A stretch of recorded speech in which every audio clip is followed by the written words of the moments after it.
Hi, Facebook. You look good. How you feeling? Get some rest recently? Some outside, some greenery?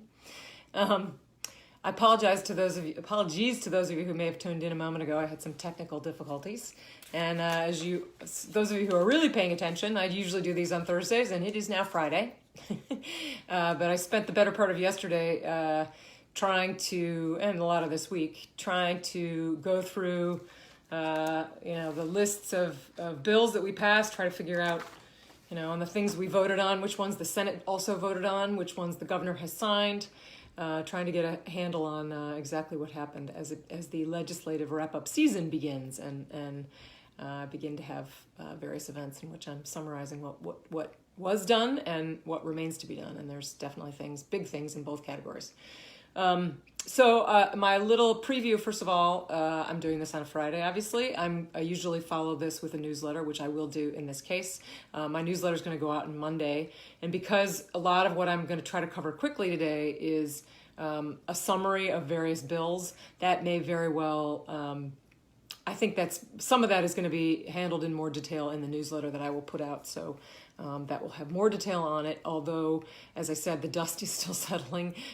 Stay tuned for further updates. Maybe I'm hoping for a fuller one later on in the summer, but I'll continue to update you as things change over the course of the summer. But so yes, in addition to summarizing the term, I've also spent my time catching up on sleep and reintroducing myself to my family and my dog, having a dentist appointment, getting my hair cut,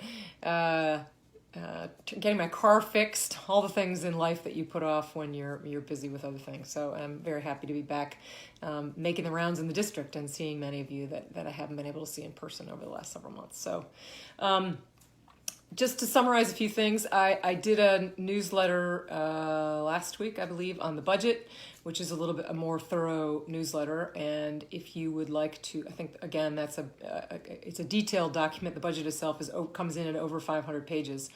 So I suggest, please, all of you who haven't, to go to my state website. House Dems /Horn and sign up for my newsletter, and you'll be able to access the more detailed letter I wrote on the budget there. But particularly given my role in appropriations, I am proud that we got this budget in balance on time.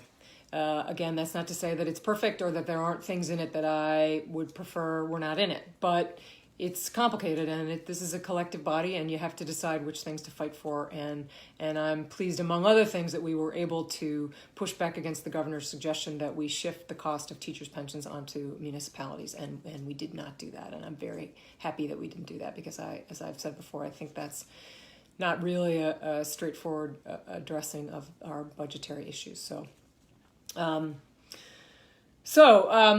To summarize a few of the other, just a few quick highlights of some other things that happened this term. Thematically, we did a number of things in the Environment Committee that I'm quite proud of, including the plastic bag ban, which, as many of you know, I had the great assistance of a group of advocates from Falls Village, the 8th grade class who came to Hartford and were the first to testify on that issue. And again, I've talked about that in the past, but it's a good illustration of procedure, because the bill that I proposed initially got wrapped into other bills, which was turned into a committee bill. And the committee bill itself never even got a vote, because what happened is that the plastic bag ban went into the budget, and specifically into what's called the implementer part of the budget, which is the text that follows all the numbers that begin the budget. So it's a good story, because actually when the budget came out, many of us noticed that the language on the plastic bag ban that was in the budget was not the language that we had passed in the Environment Committee. And so many of us were quite unhappy about that, and we immediately kicked into gear, as did the many environmental advocates that work on that problem and on that issue and others. And we spoke with our leadership, we spoke with the governor, and we on the floor while the budget was being debated and discussed, we got that language changed. And so we amended it, and now we have a plastic bag ban in which single-use plastic bags will be banned in 2 years. And in the meantime, there will be a surcharge on plastic bags. going forward. So that's a big move, and many thanks to all of you who helped to make that a reality. And it's definitely it's a testament to early advocacy and energy, and also attention to detail, because we really had to stay tuned right up to the wire to make sure we got the kind of ban that we wanted. Another area of paying attention to detail was the bottle bill, which was a disappointment. That did not make it through this year, but there are many of us who are committed to working on that and getting it,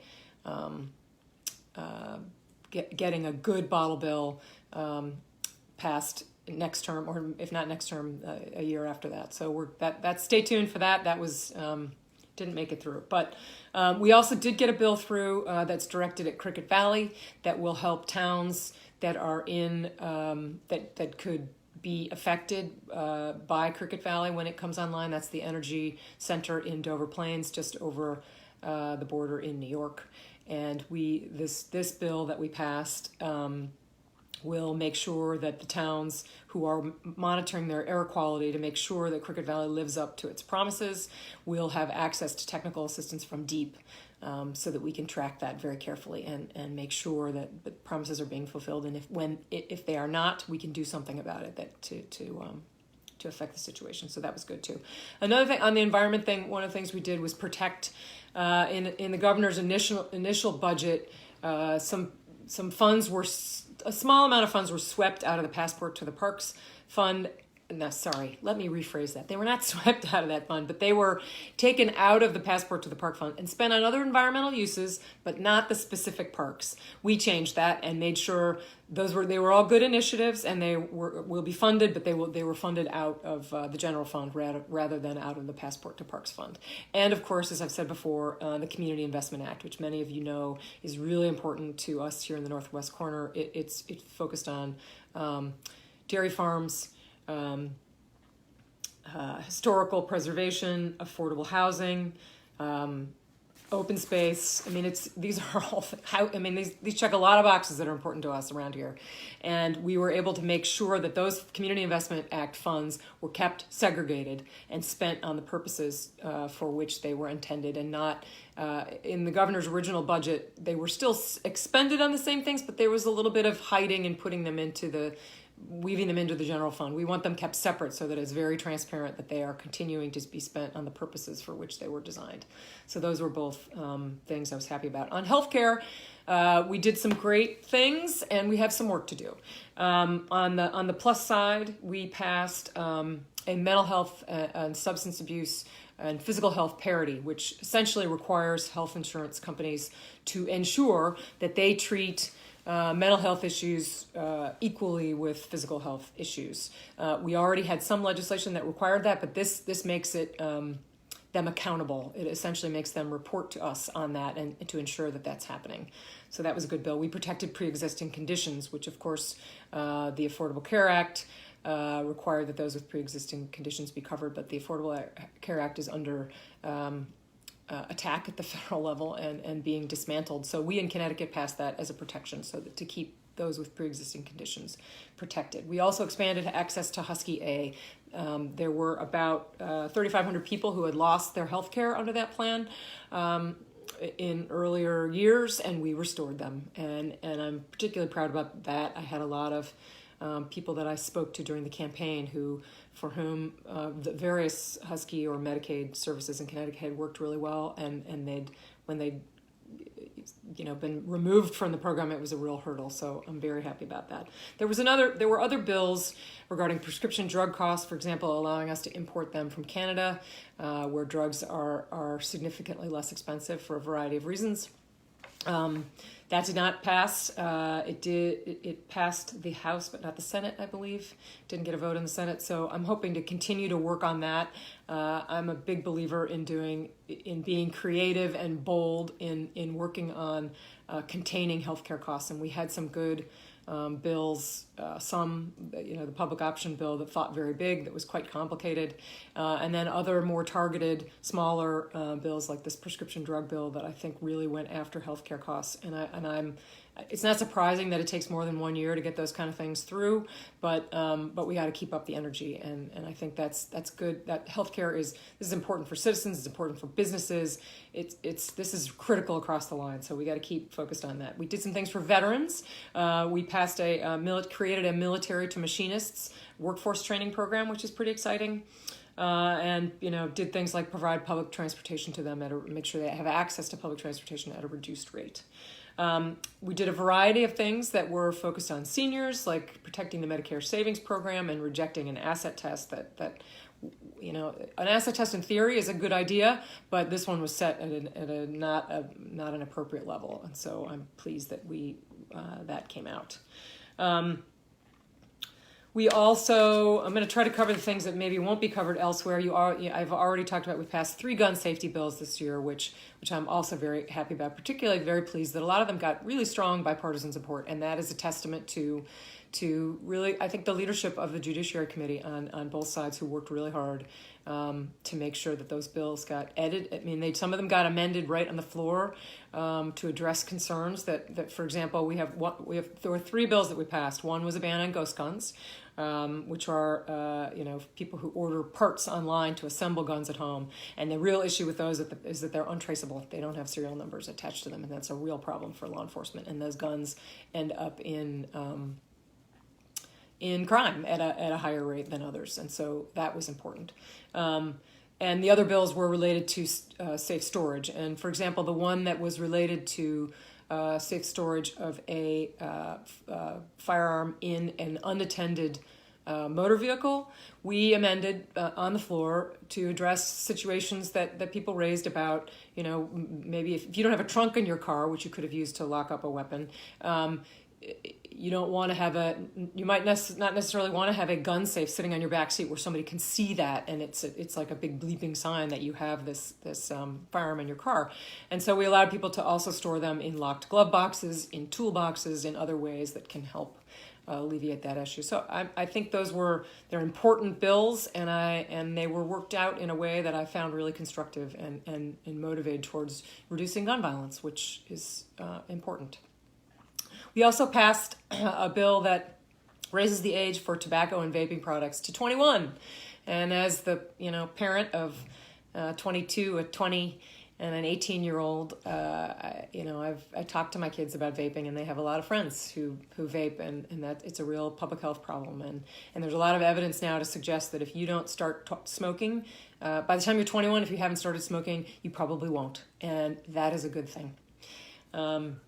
That was a long, arduous labor to get that across the board. We had a variety of bills aimed at vaping products in general, and this is the big one that made it across. So I'm pleased about that.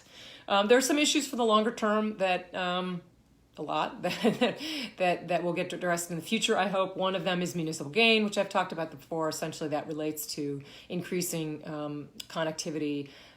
Internet connectivity in particular, in all parts of the state, but particularly important for our part of the state where we are underserved or unserved in many cases. And this has a huge impact on our economy and our schools. I just the other day, I spoke with another family whose daughter campaigned with me, actually, she and her husband are freelancers, and they do not have adequate internet at their house, and they're trying to figure out what they're going to do, because they came to this area specifically, to raise their daughter here and for quality of life, and they want to stay. And if we can't give them good connectivity to continue their business, it's a real problem. And so I look forward to continue to work on that. We had a good bill that changed over time, and we got it through 2 committees, which was an effort. This bill, it's very technical, and it requires a lot of education of a lot of people. We got it through the Energy and Technology Committee, and we got it through the Finance Committee, but we didn't make it. It was a Senate bill, so it needed to get a vote in the Senate first, and it didn't get there. But I have hopes for meetings in the future. And in fact, just at a meeting of the Goshen Business Circle the other night, talked to a bunch of people who have expertise in that area and want to help solve that problem. So I think that's going to be another good one. Early voting was another one that we took one step. I had hoped it would be a bigger step, but it ended up at least a step, but it's a smaller step. So in order to bring early voting to Connecticut, which, I mean, as a side note, early voting is a thing in 38 other states. So we need to catch up. But in order to bring it to Connecticut, we have to amend our constitution. And so that requires higher levels of voting than a traditional bill. So if we were to have gotten it on the ballot in 2020, we would have had to pass it by a supermajority, both in the House and the Senate. We did pass it by supermajority in the House. It did not it passed in the Senate, but not by supermajority. So what that means is, if we had passed it by supermajority in both, it would have been on the ballot in 2020. Didn't happen, so we have to vote on it again, the next legislature, which is 2 years from now, in other words, in order to put that on the ballot. And then, so that's not, we moved the ball forward and the hurdle's a little lower now, but we have to keep fighting for that to increase access for everybody. And I mentioned the Goshen Business Circle event last night, which was really great. I think over 50 small business leaders came, and we had a really good conversation about how the budget affects them and the kind of things they're looking for in the future, and made a lot of contacts with people there. And it was a really robust, interesting conversation. And I thank the organizers of the Goshen Business Circle for putting that together. It's a privilege to be there. And finally, it's Flag Day today. So happy Flag Day. I have my father was a veteran. I have his folded flag in my office here behind me. Naturally, in the chamber, we spend a lot of time. We start our day with the Pledge of Allegiance.